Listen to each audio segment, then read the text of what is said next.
ఎక్సెల్లా global study abroad summit 2024 జరగబోతోంది. ఫిబ్రవరి 11న ఉదయం 10 గంటల నుంచి సాయంత్రం 5 గంటల వరకు తాజ్ డెక్కన్, బంజారా హిల్స్, హైదరాబాద్లో.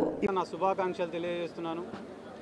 నేను శాప్ చైర్మన్ అయిన తర్వాత, రోజమ్మ స్పోర్ట్స్ మినిస్టర్ అయిన తర్వాత క్రీడలకు సంబంధించి అనేక రకమైన మార్పులను తీసుకొని రావడం జరిగింది. అసోసియేషన్స్ని కూర్చోబెట్టి వారి యొక్క సమస్యలను తెలుసుకొని వాటి యొక్క పరిష్కారం కోసం కృషి చేయడం జరిగింది.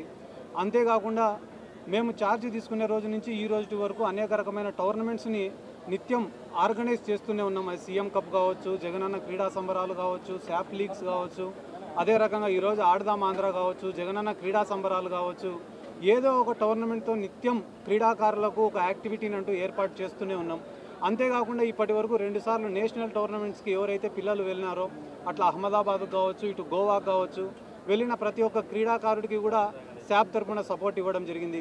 ఎవరైతే క్రీడాకారులు క్రీడలే జీవితంగా బతికినారో, వాళ్ళు మాకు ఎట్లా రావు, ఉద్యోగాలు లేవు, మా ఆర్థిక పరిస్థితి బాగాలేదు అని చెప్పి బాధపడుతూ వచ్చినారో, అటువంటి వాళ్ళకందరికీ కూడా 2500 మందికి సచివాలయాల్లో ఉద్యోగాలు ఇవ్వడమే కాకుండా, ఎవరైతే ఇంటర్నేషనల్ మెడలిస్టులు ఉన్నారో వాళ్ళకి గ్రూప్ 1 ఉద్యోగాలు కూడా ఇచ్చింది వైఎస్ జగన్మోహన్ రెడ్డి గారే. ఎవరైతే పేద క్రీడాకారులు ఉన్నారో ఆ పేద క్రీడాకారులను ఆదుకోవాలనే ఉద్దేశంతో వాళ్ళకు ఫైనాన్షియల్ అసిస్టెన్స్లు ఇవ్వడం కానీ, అంతేకాకుండా వాళ్ళకు క్యాష్ ఇన్సెంటివ్స్ ఇవ్వడం కానీ, ఇలా ఎన్నో కార్యక్రమాలు చేసుకుంటూ క్రీడలను కూడా అభివృద్ధి చేసుకుంటూ వెళ్తున్నాం. ఆఫ్టర్ కోవిడ్ కరోనా వచ్చిన తర్వాత దాదాపుగా సంవత్సరంన్నర రోజులు రాష్ట్రంలో ఉన్న అన్ని క్రీడా మైదానాలు కానీ క్రీడలు కానీ పూర్తిగా మూతబడిన సంగతి అందరికీ తెలిసిందే.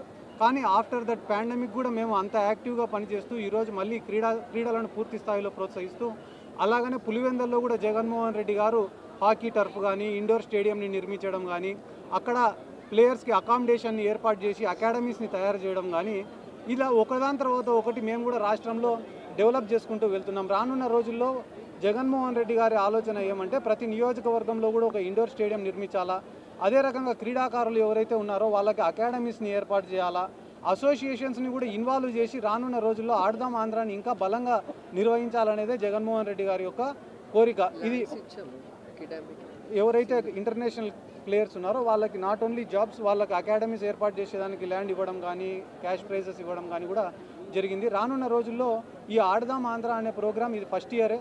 రానున్న రోజుల్లో ఇట్లా అసోసియేషన్స్ని కూడా కలుపుకొని ఇంకా పకడ్బందీగా నిర్వహించాలా.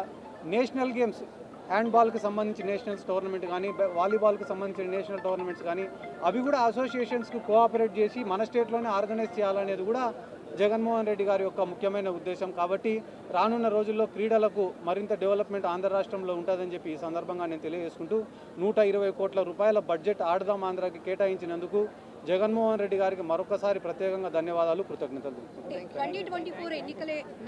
ఈ మేనిఫెస్టో ఆల్రెడీ అమలు చేయడం జరిగింది. చేసిన మంచి గురించి చెప్పుకుంటూ వెళ్తూ సిద్ధం అనే కార్యక్రమాలను ఏర్పాటు చేయడం జరిగింది.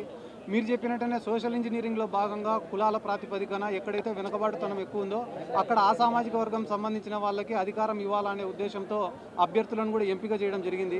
కానీ మేము అన్ని రకాలుగా సిద్ధంగా ఉన్నాం. కానీ తెలుగుదేశం వాళ్ళు కావచ్చు, పవన్ కళ్యాణ్ కావచ్చు, బీజేపీ వాళ్ళు కావచ్చు, అదేదో సినిమాలో చెప్పినట్టు ఇది నీకు, ఇది నాకు, ఇది నీకు అని పంచుకునే కార్యక్రమంలోనే ఉన్నారు తప్ప వాళ్ళకి ఇంకొక క్లారిటీ లేదు. నాకు తెలిసిన అంచనా ప్రకారం వాళ్ళు పూర్తి స్థాయిలో సిద్ధమయ్యే టైంకి ఎలక్షన్ అయిపోతుంది.